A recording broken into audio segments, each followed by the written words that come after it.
La paix soit sur vous et la miséricorde d'Allah, subhanahu wa ta'ala, et sa bénédiction. Donc hier, j'ai posté une vidéo dans laquelle je m'interrogeais sur l'opportunité de créer, de développer un islam français. Donc je vais revenir dessus parce que c'est quand même quelque chose qui me paraît important, voire déterminant. Alors j'ai parlé de nos frères arabo-maghrébins. J'ai dit à un moment de la vidéo qu'ils n'avaient pas nécessairement fait le job, c'est-à-dire fait le job d'appeler les Français de souche, les Français de base, à Allah subhanahu wa ta'ala. Et après, le fait est, je veux dire, on ne peut que constater que l'islam en France est assez communautaire et assez communautarisé. Donc essentiellement, l'islam est représenté par les Maghrébins issus de nos colonies, nos anciennes colonies, ou protectorats. Hein. Donc essentiellement, ce sont des Marocains, des Algériens. Il y a aussi une communauté turque. Et on observe que les Marocains, les Turcs, les Algériens, naturellement, spontanément, se regroupent ensemble et pratiquent ensemble leur religion. C'est humain, hein, mais ils n'ont pas développé, du moins visiblement, un effort intentionnel de mettre l'islam dans le cœur des Français. C'est un constat, mais c'est pas un reproche. Parce que comme je l'ai dit hier, ça n'est pas à eux de le faire. C'est à nous autres Français convertis qu'il appartient de le faire. Et c'est la raison pour laquelle il faut absolument, nécessairement, développer un islam français. Parce que seuls des Français peuvent s'adresser à des Français. Voilà. Quand on invite quelqu'un chez soi, c'est pas à l'invité de nous dire ce qu'on a à faire. Hein, ça se règle en famille. Ça se règle dans le foyer. Donc, ceux des Français qui ont reçu la guidance, qui ont été guidés à l'islam, ont cette responsabilité, ont cette charge de faire l'appel à leurs compatriotes. Ça n'appartient qu'à eux, qu'à nous et à personne d'autre. Ça n'est pas à nos frères arabo-maghrébins, à nos frères marocains, à nos frères algériens, à nos frères turcs d'appeler les Français à Allah. C'est aux Français qu'il appartient d'appeler les Français à Allah. Et de toute façon, si ça n'est pas le cas, ça ne prendra jamais. Je veux dire, ou alors de façon marginale. On n'écoutera pas un Marocain ou un Algérien, je veux dire le Français de base, le Français de souche, il n'écoutera pas, ou peut-être par politesse, mais ça lui passera au-dessus du cigare, il n'écoutera pas un Marocain, un Algérien, un Turc, l'appeler à Allah. Il dira oui, c'est bien, t'es gentil, voilà, j'ai déjà ce qu'il me faut, hein, j'ai tout ce qu'il me faut chez moi, on a une religion, voilà. C'est comme ça que ça se passera. Mais si ça vient de Français, ça ne sera pas la même chose. C'est logique. C'est d'une logique confondante. Après, pourquoi y a-t-il cette nécessité de créer, de développer un islam français à l'attention et à l'intention des Français? C'est parce que la France est dans un état de pourrissement, de décomposition, de pourriture avancée, et je dirais même terminale. Voilà. Le problème, c'est qu'à part une minorité de personnes éveillées, l'immense majorité des Français ne s'en rendent pas compte, n'en sont pas conscients ou refusent de le voir. Parce qu'il y a cette dimension de déni. Pourquoi? Alors, il faut être bien conscient que les Français, dans leur immense majorité, ont déserté la foi, la spiritualité. Les Français ont tourné le dos à leur religion, à l'Église, et se sont tournés sciemment, en conscience, délibérément, vers le matérialisme. Voilà. Donc, les Français, ils jouissent des biens matériels. Je veux dire, le Français de base, il a un écran, un grand écran plasma pour regarder le foot, le divertissement, le cinéma. Il a son smartphone, il a son ticket de loto à gratter. Il n'a pas besoin de religion. Voilà. Et il est très bien comme ça. Donc quand on vient l'alerter des problèmes fondamentaux, des problèmes ontologiques qui touchent son pays, du moment qu'il a son ticket de loto à gratter, son smartphone, son écran plasma, il en a rien à secouer. Donc le Français est responsable de ce qu'il se passe. Et il en est d'autant plus responsable que ça lui convient parfaitement. Voilà. Donc on est en but à des gens qui ont validé une situation. Donc quand on vient leur dire l'état de la France est déplorable, oui, bah non, c'est bien comme ça. Ils sont contents. Il faut bien comprendre que l'immense majorité des Français ont admis et accepté des choses qui, il y a quelques décennies en avant, leur auraient semblé inacceptables. Aujourd'hui, on trouve normal que des femmes se promènent à poil dans la rue. Et ils trouvent ça tellement normal qu'ils veulent déshabiller nos femmes musulmanes. On en est arrivé là. On en est arrivé au fait de trouver normal toutes les déviances sexuelles, l'homosexualité, le transgenre, le wokisme.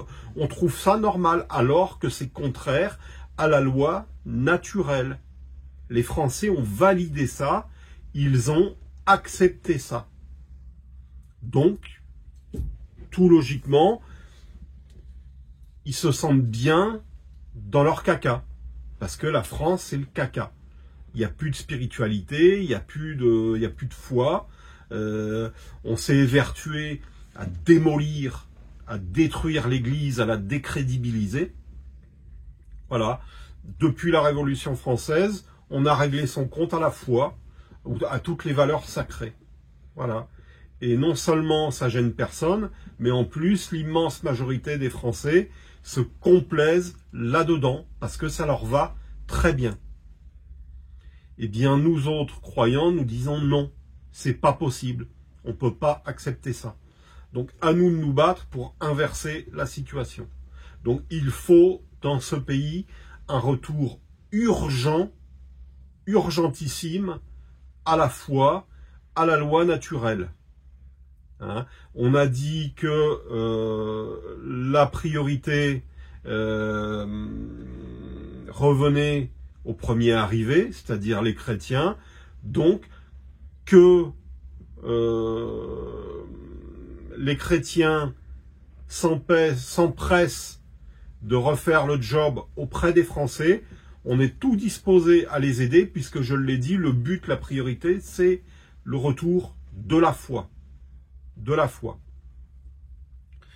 Mais si au bout d'un moment, ils ne le font pas, ou ils n'y arrivent pas, eh bien ce sera à nous autres musulmans qu'il incombera de le faire. Mais pour ça, pour que on ait une chance d'illuminer les cœurs des Français à la lumière de l'islam, à la lumière de Sayyidina Muhammad sallallahu alayhi wa sallam, à la lumière divine. Il faut impérativement, nécessairement, un islam français, incarné par des Français, pour les Français. C'est fondamental. Tant qu'on laissera l'islam à nos frères étrangers, à nos frères maghrébins, à nos frères marocains, à nos frères algériens, ça ne prendra pas. Ça ne marchera pas. Donc c'est à nous autres Français convertis, les Stéphane, les Jean, les Pierre, les Nicolas, les Félix, voilà, c'est à nous de faire ce job, d'aller vers nos compatriotes et de faire connaître l'islam, de faire connaître le prophète sallallahu alayhi wa sallam, de faire connaître le Coran, de faire connaître le message du Coran. C'est à nous de le faire, à personne d'autre. Voilà. Donc, il n'y a aucun blâme à rejeter à nos frères arabo-maghrébins. Ils ont déjà suffisamment fait. On a des mosquées en France. Voilà, il y a les bases. Ils nous ont donné les bases. Ils nous ont donné les clés de la voiture. Donc, à nous de faire démarrer la voiture et puis de rouler. Hein? Si nous on le fait pas, personne d'autre le fera à notre place. Hein? Donc nous autres Français, nous avons cette charge, cette responsabilité de faire le darwa, de faire l'effort de darwa envers nos compatriotes français. Voilà. Et je le répète, c'est urgent. C'est urgent parce que la foi a déserté ce pays. La spiritualité a déserté ce pays, et quand la foi et la spiritualité désertent, s'en vont d'un endroit, cet endroit est vite gagné par les ténèbres, par le satanisme, par le diable, hein, qui s'empresse de faire son trou. Et c'est le cas. La France aujourd'hui est un pays tenu par le diable. Les chrétiens tiennent plus la boutique. Je les blâme pas, hein, ils ont été combattus avec une violence extrême. Hein, il suffit de remonter à la Révolution française pour voir tout ce qu'ils se sont pris. Hein, faut voir le sort que les révolutionnaires républicains réservaient aux ecclésiastiques, aux croyants, aux religieux. On les blâme pas. Hein, ils ont mangé, ils ont ramassé. Hein, mais c'est un constat qu'on doit poser. L'Église ne tient plus la boutique France. Voilà. Donc, on est disposé, nous autres croyants musulmans, à les aider à reprendre la main. Hein, mais si très vite on voit que ça le fait pas, nous autres on jouera notre carte. Hein. Mais pour ça, il faut développer, créer un islam français à la française qui s'adresse aux Français. Hein. Et autour de ça, j'en ai pas parlé dans ma vidéo d'hier, mais ça implique par développer une culture, on peut développer une culture vestimentaire française, hein, j'ai des idées en la matière, on peut développer une culture musicale, on peut écrire des chants religieux en français, voilà, tout ça, il faut le faire, il y a un job à faire, il y a un boulot à faire, il faut créer cet islam français à la française, destiné aux Français, pour que l'islam trouve enfin sa place légitime dans ce pays.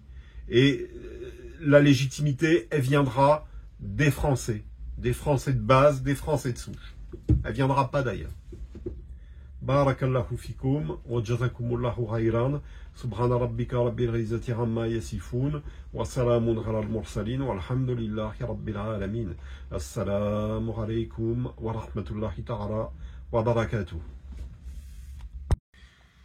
Alors une petite précision, le français égoïste ne commence à se rendre compte que quelque chose ne va pas que quand lui-même est touché, que quand il est impacté, que quand on le prive de quelque chose. Là, il commence à s'intéresser. Mais qu'est-ce qui se passe là? Il y a un problème là. Et il commence à la ramener. Mais tant que le français n'est pas personnellement touché, il a des œillères, il regarde pas ce qui se passe autour, il a son petit confort, il a tout ce qu'il lui faut, le reste, il en a rien à secouer. Le français n'est pas impliqué. Le français est devenu égoïste. Hein, donc, alors, la situation dégénère tellement que de plus en plus de gens commencent à se rendre compte qu'il y a un problème, donc qu'il y a un éveil qui commence à se faire. On a eu les gilets jaunes, hein, mais tant que le français n'est pas matériellement touché, n'est pas directement touché, il bouge pas. Il bouge pas, non seulement il bouge pas, mais il accepte pleinement. Hein, je veux dire que le pouvoir soit représenté par ce qu'il est actuellement, ça le gêne pas, quoi. Et pourtant c'est grave, quoi. C'est très très grave. Voilà, le français tolère des choses d'une gravité extrême du moment qu'il a tout ce qu'il lui faut et du moment qu'il n'est pas touché, qu'il n'est pas impacté. Voilà. Du moment que moi ça va, le reste j'en ai rien à secouer. Voilà. Voilà.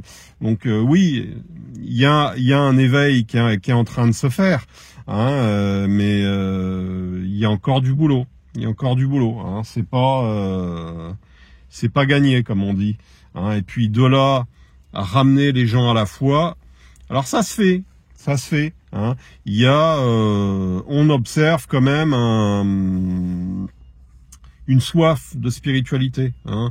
Les gens, ils sont tellement lassés de ce matérialisme, de ce consumérisme. Voilà, au bout d'un moment, l'appel du cœur, l'appel de la lumière se fait ressentir quand même. Hein. Voilà, mais il faut se réveiller avant qu'il soit trop tard. Voilà.